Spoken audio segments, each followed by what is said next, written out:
Now, let's talk about motor. Motor. What does motor mean? Movement. Your head and your diaphragm movement are controlled through C1 to 4. Neck, shoulder movement, we're talking C4 to 6. Your upper limbs, your arms, your hands, we're talking C6 to T1.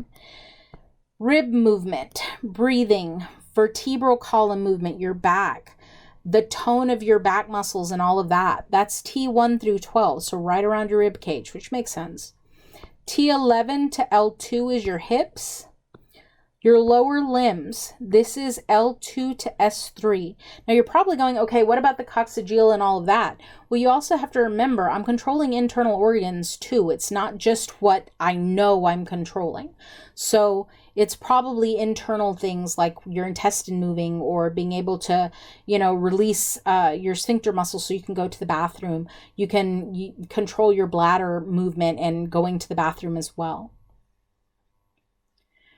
So, as we have this spinal root here, and it goes past that, you'll notice that there are a series of branches.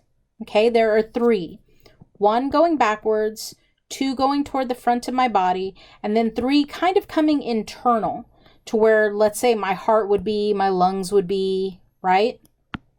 So we've got 1, 2, 3. Going past this spinal root. These are actually called the ramus. If you want plural of that, it's rami, okay? The dorsal ramus, dorsal meaning back. Remember, dorsal fin of the shark is on the back. Think about where your spinal cord is for a second. Think about where your vertebrae are. What's behind it?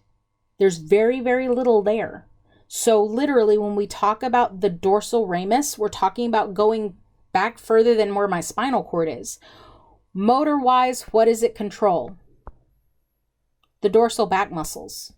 Literally, the muscles of my back, where my spine is. Sensory-wise, well, it's the skin near the middle of my back. Again, makes sense. It's right there. The communicating ramus. This one is a bit unique. It's this guy right here, okay, this branch that you see, okay? So these are only found in your thoracic, where your lungs and your heart are, and upper lumbar, where your guts are, where your stomach and everything are. And they're actually associated with your sympathetic fight or flight nervous system. So when we go into fight or flight, this is the pathway I take to shut things down or to turn things on. If I'm in fight or flight, cougar in the backyard, then my heart's going to speed up. My lungs are going to start, working as a bellows to help make sure that I have enough oxygen. My skeletal muscles going to, prime, but not through here. Whereas the other branches going to my stomach and my intestines and all that, they're going to shut everything down because that's not important right now. There's a mountain lion in the backyard. So, the ventral ramus, that's these guys coming around. Now, think about this. From your spinal cord forward is everything. So, these are actually a lot more complex as far as function goes. So, you've got the thoracic region, where your heart and your lungs are, and you've got the plexus. The thoracic region. The intercostal muscles. These are the muscles in between your ribs that help you to breathe. Okay, if we're talking motor. If you put your thumb under your armpits and stretch your fingers over the front of your chest, okay, kind of hook them under and put your fingers there, and you take a really deep breath, you will feel your rib cage kind of come up slightly. That's what the intercostal muscles do. They kind of stretch it up just slightly. I mean, it's not a huge amount of stretch. I don't want you to think that. It's very slight, but it's enough to actually expand your chest cavity to help your lungs get bigger. Sensory-wise, it's the skin over the thorax, which makes sense. If it's nerves that are following, rami that are following your rib cage comes up to the front of your chest. So the skin over that makes sense. The plexus. Plexus, if you'll remember, is a network. Okay? So we've got nerves organized as braids. They're produced by intermingling nerves. Motor-wise, we're talking about the movement of our arms and the movement of our legs. Sensory, we're talking about our arms and our legs, getting information about our arms and our legs. So if you look here, CC2, this is the spinal nerve coming out, but do you see how it splits? I mean, it splits in 6 different pieces, yes? Well, it comes up and actually merges with C1, and then C1 comes down and merges with another branch. And see how it branches off here? That branch will actually have part C1, part C2. This branch actually also merges with C3. See how C3 comes and merges? And this is C1 and C2, and they merge together. And see how this is a branch and this is a branch? Sorry. When you get to these branches, it's a combo of C1, C2, and C3. Do you see how they're braiding together? It's not just one nerve. Why? Why would I do that? Fail-safe. So let's say that C1 controls my shoulder, right? And I lose C1. If I lose C1 and that was the one in charge of controlling my shoulder, I now have no control over my shoulder. Now, if I braid them together and C1, C2, and C3 are all going to my shoulder and controlling my shoulder movement, let's say this branch here or this branch here is controlling my shoulder movement. If I lose C1, well then maybe C2 and C3 can take over so I don't completely lose that movement. So like I said, it's a fail-safe. If I've got multiple things doing multiple jobs, if I lose one of those things, I still have backups. So the cervical plexus is actually C1 through C4. You can see it there. Brachial plexus, brachial means arms. That's C5 to T1. The lumbar plexus is L1 to L4. The sacral is going to be L4 to S4. The coccygeal is S5 to C0, just these two. And to be honest, the lumbar and the sacral are kind of one big thing, so we tend to call it the lumbosacral plexus. We don't necessarily individualize that, just so you're aware. Now, in the brachial plexus, I want you to notice, I'm not going to test you on this, but I just want you to see this, okay? See how C5 merges with C6 and then they split. This split has C5 and 6, this split has C5 and 6. If you keep going, this merges with C7. So now when this splits, it's got 5, 6, and 7 all in this branch. It's got 5, 6, and 7 all in this branch. Here's C8. It merges with a branch that came off of that. So this is now C5, 6, 7, and 8 all coming into the same thing. There's T1 also coming into the same thing. See what I mean about it merges and merges and splits and merges and splits? That's what I'm talking about.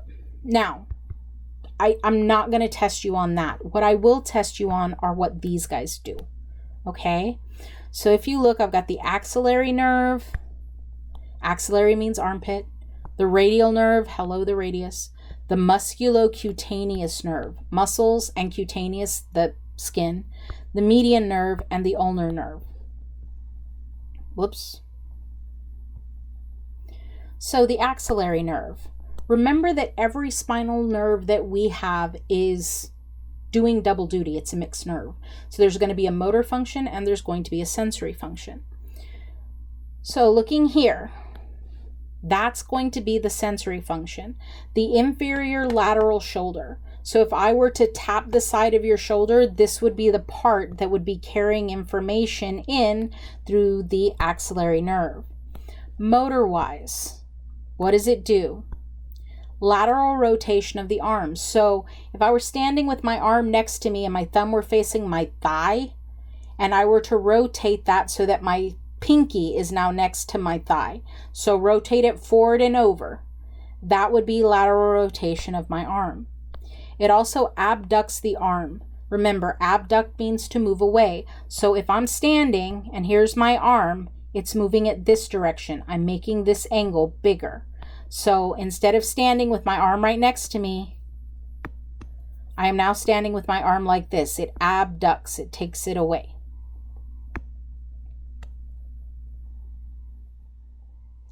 The radial nerve.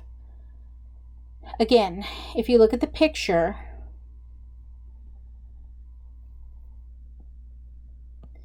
this is the back of my arm and forearm and kind of the back part of my hand, a little bit over the thumb, but not much. So this is sensory. This is sensory here. So I've got the posterior forearm and arm, the back of my arm and forearm, and the lateral 2/3 of the dorsum of the hand. Keep something in mind when I'm talking about lateral, medial, all of that, you're imagining somebody standing in anatomical position. Okay, so feet shoulder width apart, their hands to the sides with their palms facing forward. So if I say lateral, I'm talking about the side where your thumb is. If I talk medial, it's the side where your pinky is. Posterior would be in the back, me standing that direction. Anterior would be in the front. So what does this do? It extends and flexes the elbow. It extends and adducts and abducts the wrist. So I straighten my wrist, I bring it in. I can basically take it away from my body. It supinates the forearm and the hand. Remember, supination is face up, okay? It extends the fingers, so I straighten out my fingers.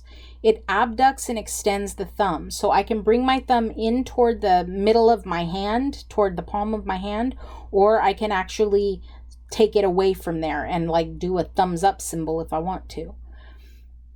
You will notice that as we go through these, there are a lot of things that repeat. Why? Insurance. I want more than one thing to be able to do the things that I want to do with my body. I don't want to lose a function, so I've always got backups. The musculocutaneous. Sensory. It is the lateral surface of the forearm. Again, standing in anatomical position, this is the part of the forearm that's where your thumb is. Okay, lateral. Motor-wise, it flexes the shoulder as well as the elbow, and it supinates the forearm and the hand, so face up, palm up. The ulnar nerve flexes the wrist and the fingers. The metacarpal phalangeal joints, fancy. So you know what your metacarpal is, right? Your metacarpal is going to be the palm. Your phalanges are your fingers. So that joint between where your fingers are and where your palm starts. So that joint is the metacarpal phalangeal joint. If you take your hands, straighten your fingers, and then bend them straight, like you bend them just flat, that's the metacarpal phalangeal joint. It extends the interphalangeal joint. What is inter? Inter is in between, so it straightens out your fingers. It controls your pinky movement and adducts the wrist and the thumb, so it brings them together. Sensory function wise, it's the medial 1/3 of the hand, the pinky, and the medial ring finger. So again, if I'm standing in anatomical position with my hand facing forward, that's the inside of my hand that's closest to my body. The median nerve, it pronates the forearm and the hand. So prone means face down. So this is turning my hand so that my palm is facing the floor. Or if I'm standing in an anatomical position, this is turning my hand so that my palm is facing backwards. It abducts the wrist, so it takes it away from the body. It controls your thumb movement, flexes the wrist and the hands. Sensory-wise, look, see the blue? It's the lateral 2/3 of the palm and hand, the thumb, the index finger, and the middle fingers. Lateral half of the ring finger. Remember, we just said the inner part. Now this is the outer part. This is the part that's facing away from our body where our thumb is. Also, the dorsal tips of the aforementioned fingers. So the tops where your nails are. Okay? So other things that we have up there. We've got the brachial plexus. It controls the movement of our scapula and some of our arm. Sensory-wise, it's innervation of the medial arm and the forearm. Now keep something in mind. When I say arm, I'm talking about your upper arm. Forearm is the bottom portion below your elbow. Arm is going to be above where your shoulder is, from your elbow up to your shoulder.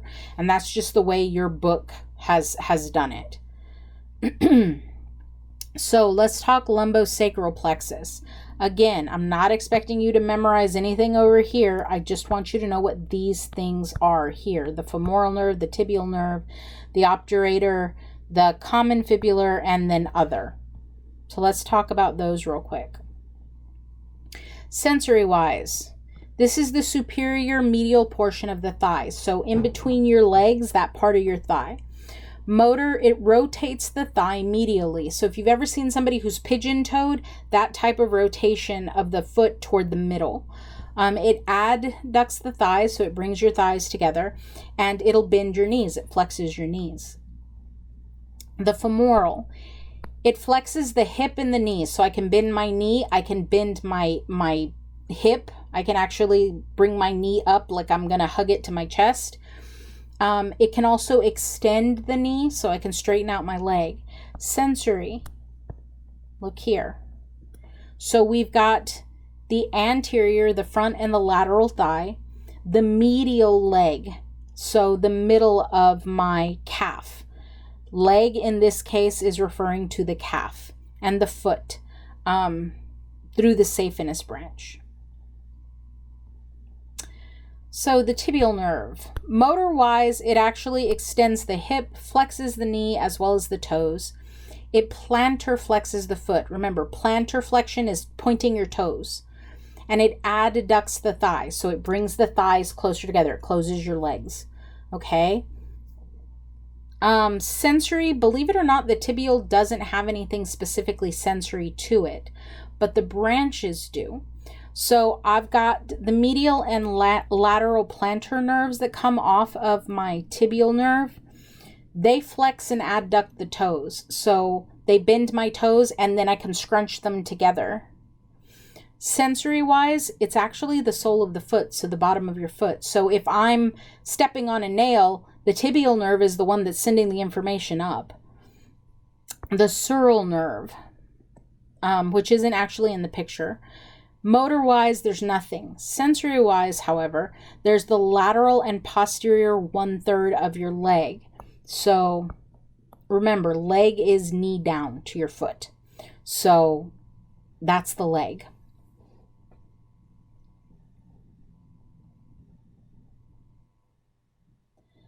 The lumbosacral plexus. Okay, so these are kind of other random nerves that we have. The gluteal nerves. I'm sure everybody knows what the gluteus maximus is. It actually acts on the femur and it affects your hip. The pudendal nerve acts on the abdomen, so it acts on your internal muscles of your abdomen. Sensory-wise, they innervate the skin of the suprapubic area. It is sensory for your external genitalia, the superior medial thigh, and the posterior thigh. The pudendal nerve is really vital in the role of sexual stimulation as well as response. If a man injures his spine, but his pudendal nerve is still intact, he may be able to still father children because the stimulation, the sexual stimulation and response can still take place because this nerve is intact. Now, admitted, he wouldn't feel it, but he could still father children. The coccygeal plexus. It's basically innervation of the muscles of the pelvic floor. So this would control your sphincter muscles in your rectum. It would control your sphincter muscles in your urethra to help you to pee. For women, it controls the vaginal muscles and the ability to clench and unclench those. Sensory-wise, it's the skin of the coccyx. And if you think about it, the coccyx is like dead center in the middle of your butt crack. So it's the skin there.